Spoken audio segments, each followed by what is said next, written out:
میں جب یہاں سے سیدنا علی کو پکارتا ہوں تو وہ بھی سنتے ہیں. شرک آ گیا کہ میں جب کہوں گا یا علی مشکل کشا تو حضرت علی میری مدد پہ آئیں گے, یا علی مدد تو حضرت علی میری مدد پہ آئیں گے. جب میں کہوں گا یا شیخ عبد القادر جیلانی شیخ للہ تو شیخ عبد القادر میری مدد پہ آئیں گے. مدد پہ تب آئیں گے کہ سننے کا عقیدہ ہوگا. اگر وہ سنتے نہیں تو کون پکارے گا؟ تو معنی یہ ہے کہ پکارنے والا چاہے لاکھ انکار کرے لیکن اس کا عقیدہ ہے کہ میرا مرشد سن رہا ہے, اور اسی کا نام شرک. اور اس میں ہم اتنے آگے بڑھ گئے ہیں نعوذ باللہ کہ جیسے بڑا مشہور نعرے لوگوں نے بنا لیے ہیں کہ یا معین الدین چشتی پار کر دے میری کشتی, یا فارسی میں انہوں نے کہا ہے کہ مگر دابے بلا افتاد کشتی مدد کن یا معین الدین چشتی, یا امام بری میری قسمت کھوٹی کر دے کھری. یہ تو عام باتیں ہیں, یہ تو عام باتیں ہیں کہ حضرت علی حجویری رحمت اللہ علیہ کی مدار پہ جا کے باقاعدہ طواف کرنا, ہاتھ باندھ کے کھڑا ہونا, اور باقاعدہ پہلے تو تھا نا کہ چلو بھی یہ واسطہ ہے ہم ان سے کہیں گے یہ خدا سے کہیں گے, اب یہ بات بھی ختم ہو گئی. اب کہتے نہیں ہم داتا صاحب خود کرتے ہیں. تو یہ جو ہے نا یاد رکھیں اسی کا نام شرک. اور اس شرک میں ہم اتنے آگے بڑھ گئے ہیں, اللہ معاف فرمائے, اللہ معاف فرمائے, کہ اللہ کا قرآن کہتا ہے کہ مشرکین بھی اگر ڈوبنے لگتے تھے تو خدا کو پکارتے تھے, لیکن آج کا مشرک جو ہے وہ ڈوبنے کے وقت بھی خدا کو نہیں پکارتا, یا بہاء الحق کو پکارتا ہے یا معین الدین چشتی کو پکارتا. یعنی آپ اندازہ کریں کہ کافر ڈوبتا ہے. اللہ نے قرآن میں بیان کیا کہ فَإِذَا رَكِبُوا فِي الْفُلْكِ دَعَوُا اللَّهَ مُخْلِصِينَ لَهُ الدِّينَ, کہ جب کشتی پہ سوار ہیں اور کشتی کو موجوں نے پکڑ لیا ہے, ڈوبنے پہ آ گئے ہیں, تو دعوا اللہ, اللہ کو پکار رہے ہیں, اور مخلصین خالص اللہ, کہ اللہ تیرے سوا کوئی نہیں بچا, اب تیرے بغیر کوئی نہیں بچا. اور اللہ نے فرمایا کہ جب ان کو تکلیف پہنچتی ہے تو فوراً ہم مجھے پکارتے.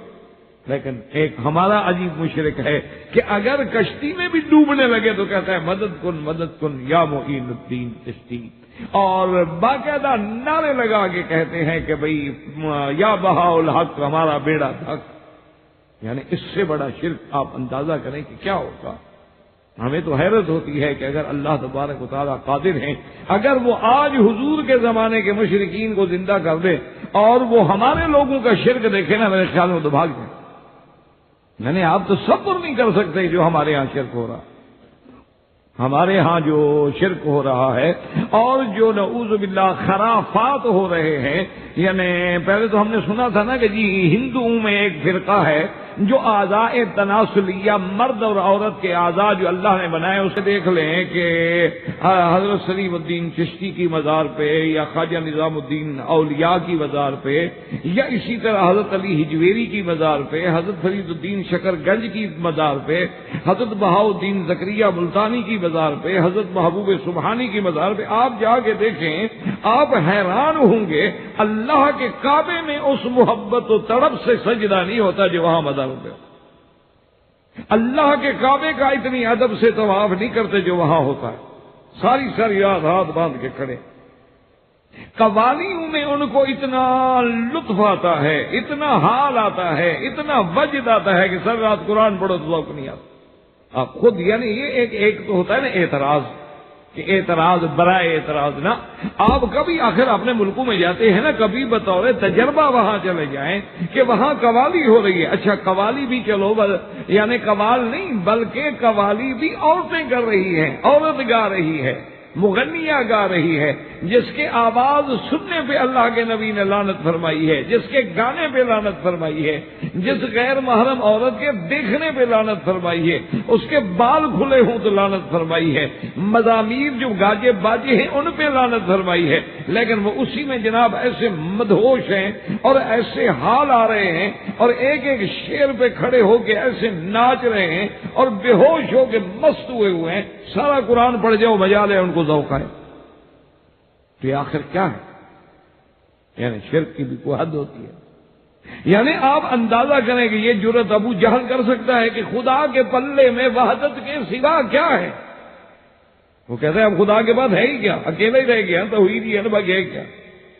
خدا کے پلے میں وحدت کے سوا کیا ہے؟ مجھے جو کچھ ہی لینا ہے میں لے لوں گا محمد سے صلی اللہ علیہ وسلم۔ وہ کہتے ہیں اللہ کے بعد اب صرف وہ اکیلا ہی رہ گیا ہے، تو اختیارات تو سارے دے دیے۔ کس قسم کا شرک جو ہے آپ سوچ سکتے ہیں؟ پھر ہم یعنی نعوذ باللہ ہم کہیں جی وہاں بھی بڑے سخت ہیں، ہمیں بڑا سخت کہتے ہیں، اور اللہ کے بندے تم اپنے اعمال کو دیکھ، باقاعدہ آپ جائیں گے ان مزارات پہ، آدمی کھڑے ہیں وہ آپ کو پکڑیں گے، آپ کو ساتھ لے کے جائیں گے، آپ کو چوکٹ پہ جا کے باقاعدہ سجدہ کروائیں گے، آپ کو باقاعدہ ساتھ کھڑے ہو کے ان پر صلاۃ و سلام پڑھوائیں گے، اور پھر جناب ان کے ساتھ جو حجرے بنے ہوئے ہیں ان میں ان کے بڑے بڑے خلفاء بیٹھے ہیں اور بڑے بڑے عجیب قسم کے لوگ بیٹھے ہیں، اور وہ جناب تعویذات کی جاری کریں گے، اور یہ اولاد کا تعویذ ہے، اور یہ رزق کا تعویذ ہے، اور یہ نوکری کا تعویذ ہے، اور یہ فلاں کا تعویذ ہے۔